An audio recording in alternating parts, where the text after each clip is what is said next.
This is investigation 11B, the research comparison grid between Martin Luther King Jr. and Malcolm X.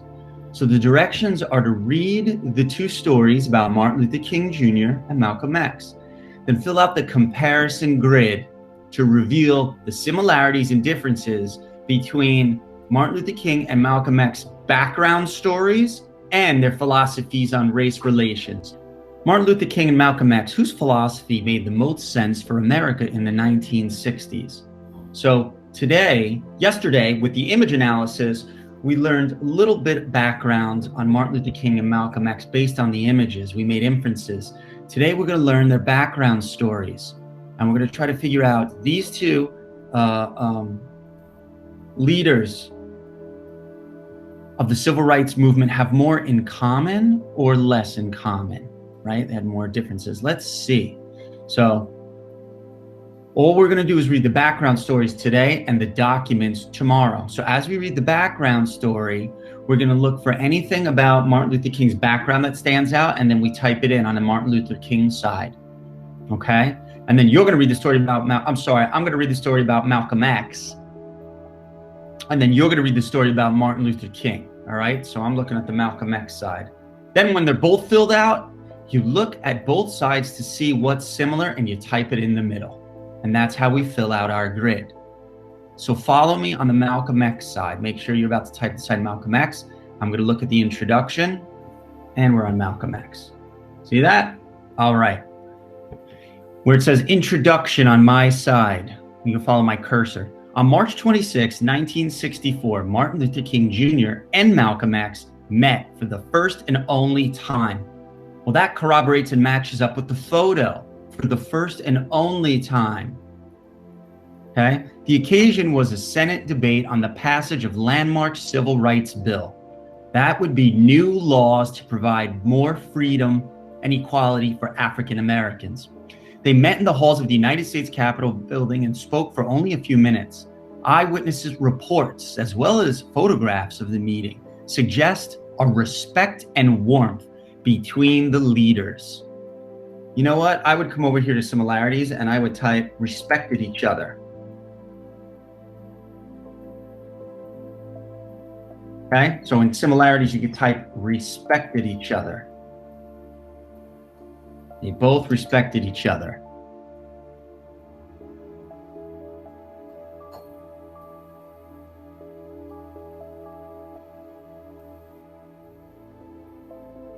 Just 2 weeks before the meeting, Malcolm X had shocked America by announcing his break with Elijah Muhammad and the Nation of Islam. So what can we type? What religious background was Malcolm X? Malcolm X was Muslim. He was Islamic, okay? That was his spiritual background, so we typed that. Now, free of the Black Muslims' ban on political activity, Malcolm planned to enter the fight for civil rights in America. The nation wondered, would King and Malcolm X be able to put aside their philosophical and religious differences? So this article says they have philosophical differences and they have religious differences. So we need to look for that. To fight for equality and the end of racism? We will never know. Malcolm X was killed 11 months after his meeting with Dr. King, and just 2 days before, the two were to have met for a more formal discussion. He was 39 years old when he died. King was also 39 when he was assassinated 3 years later. So he was 39 when he was killed. And they also said Martin Luther King was 39 when he was killed. Well, I'm going to put that over here too, under Martin Luther King. And then look at that, in similarities, both were killed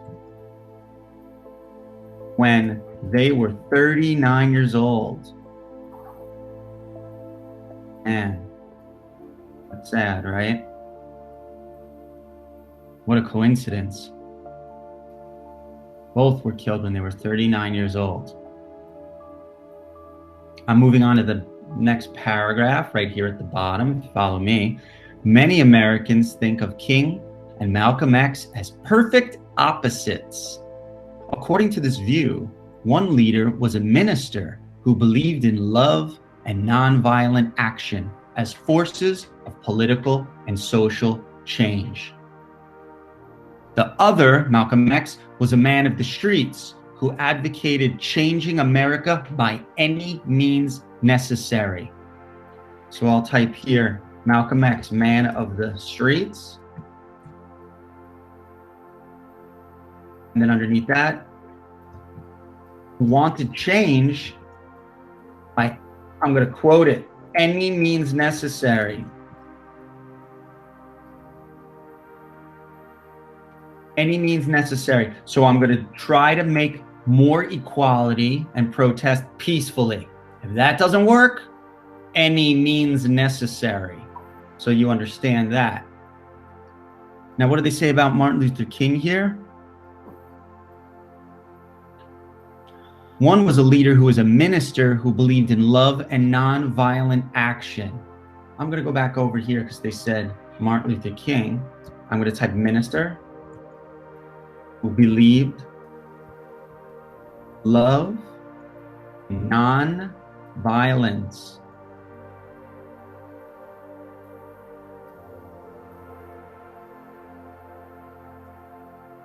And you can see that. So Martin Luther King, he was a minister. He's a Christian minister. Believed in love and nonviolence. He was killed when he was 39. Why would somebody who believes in love and nonviolence be assassinated and killed? We're going to follow the story. Minister who believed in love and nonviolence. Malcolm X was a Muslim. He was killed when he was 39. He was a man of the streets, and he wanted change by any means necessary. Okay?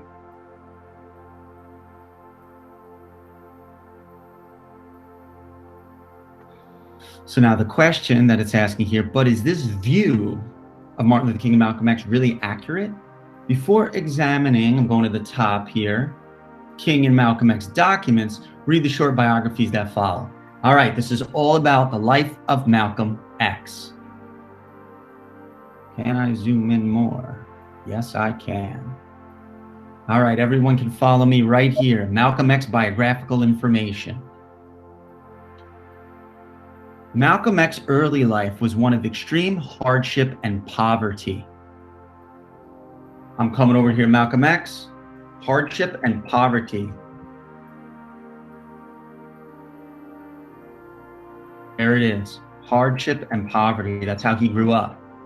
Born on May 19th, 1925, he grew up in Lansing, Michigan, with the name Malcolm Little. His father, J. Early Little, was a preacher and a follower of Marcus Garvey.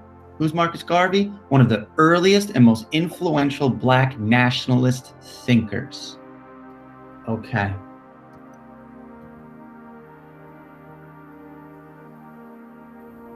Malcolm X was a preacher. I'm sorry, his father was a preacher. Okay? You type that.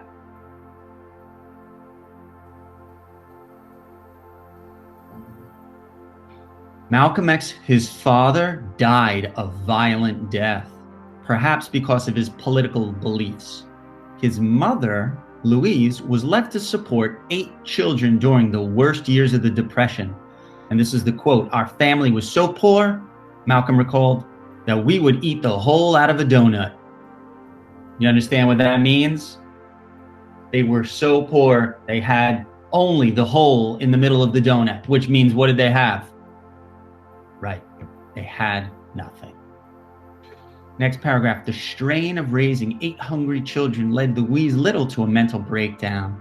Malcolm was separated from his siblings and sent to a series of foster and detention homes. Oh. He was sent to foster homes. So I typed that here, right? He was separated from his family. Although Malcolm was treated decently by his white foster care parents, the Swerlins, and excelled in an all-white school, he was elected president of his 7th grade class.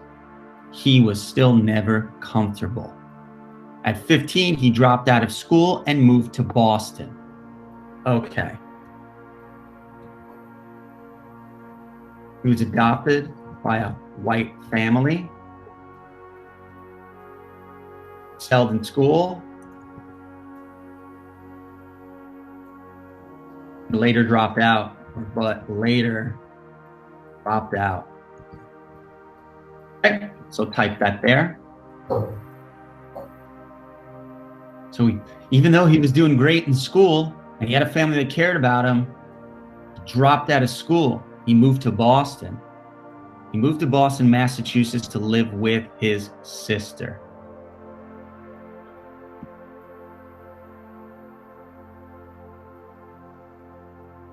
The next 6 years, Malcolm experienced the excitement of dangers on the street. He moved to Harlem, where he ran numbers, sold drugs, and was finally caught and sentenced to 8 to 10 years in prison for armed robbery. All right. He ran numbers, sold drugs, and went to jail for 8 to 10 years.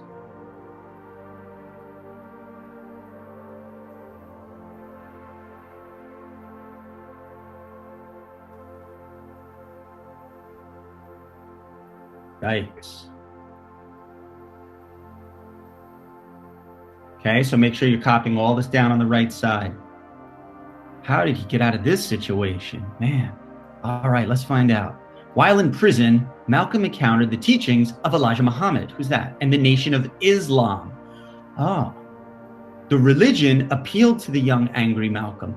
Day and night, Malcolm read and expanded his mind. He copied a dictionary from cover to cover and disciplined his thinking through hours of intense debate with other prisoners. Paroled from prison in 1952, he was a changed man, both mentally and spiritually. So we're going to write converted to Islam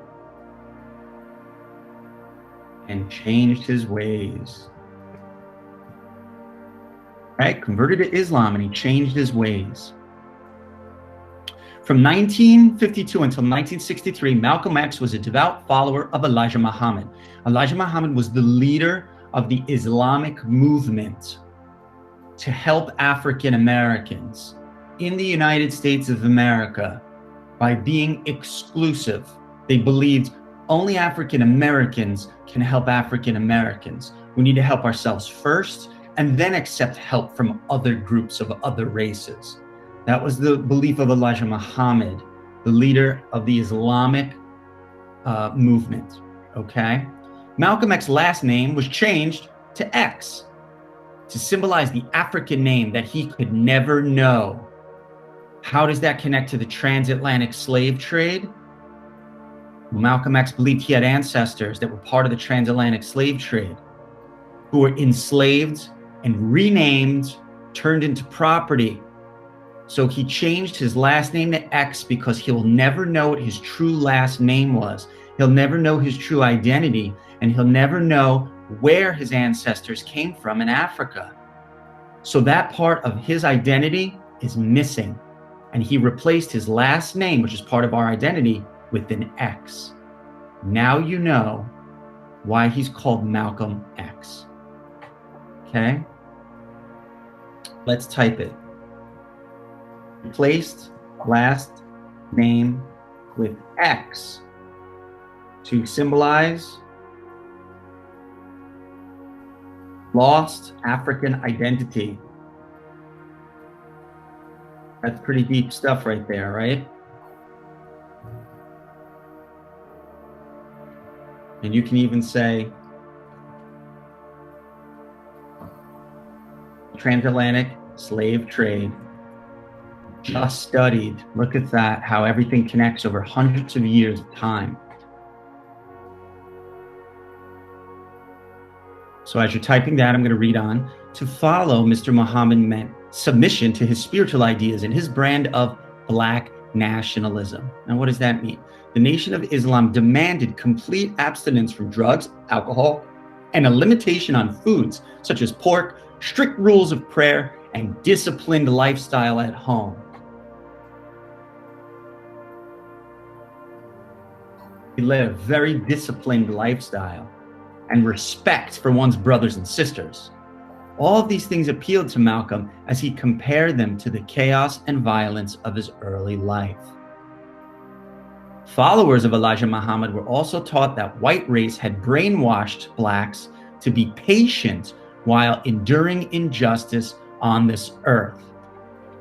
So the Islamic movement that he's a part of does not want the help of people of other races. Okay, it's very important to understand that.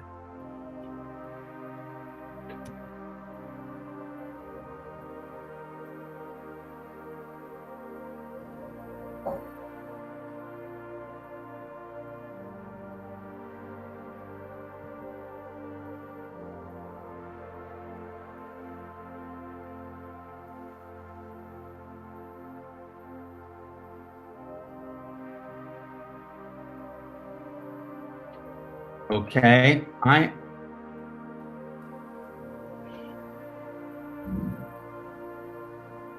let me put a comma there to fix that. I'm going to highlight this, and you should too. That's super important part of his philosophy.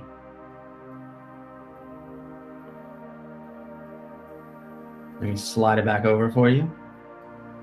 Super important part of his philosophy.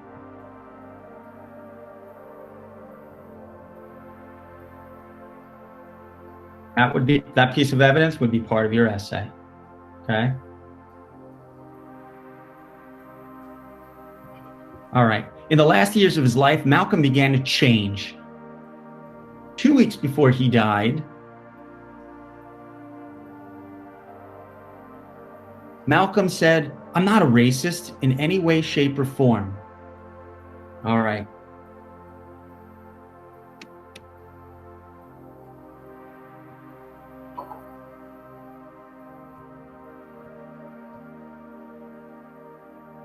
He believed he was not a racist. Malcolm's shift on racial issues came in part because of his trips to Africa and the Muslim holy city of Mecca. So he took a trip to Africa. Remember, part of Africa was Muslim, Islamic, right? Here, he saw individuals of all colors and languages praying together to the same God, Allah, okay, under Islam. By late 1963, Malcolm X had broken his ties with the Nation of Islam.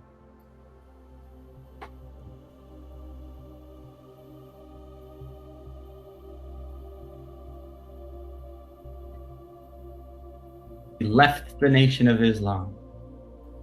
He set out to create his own organization dedicated to achieving a better life for blacks in America, as well as all people of African descent. His Organization of African American Unity, the OAAU, became a powerful political force in a short period of time. Ooh, cool, let's type that.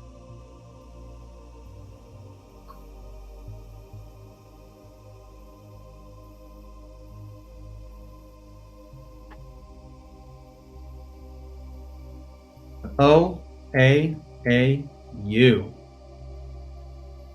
Organization of African American Unity.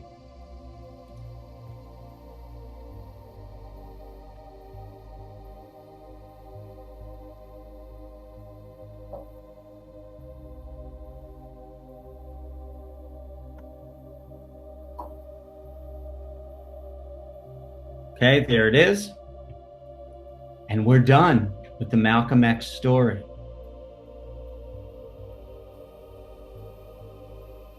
Now we have a background on Malcolm X's life, where he came from, what he believed.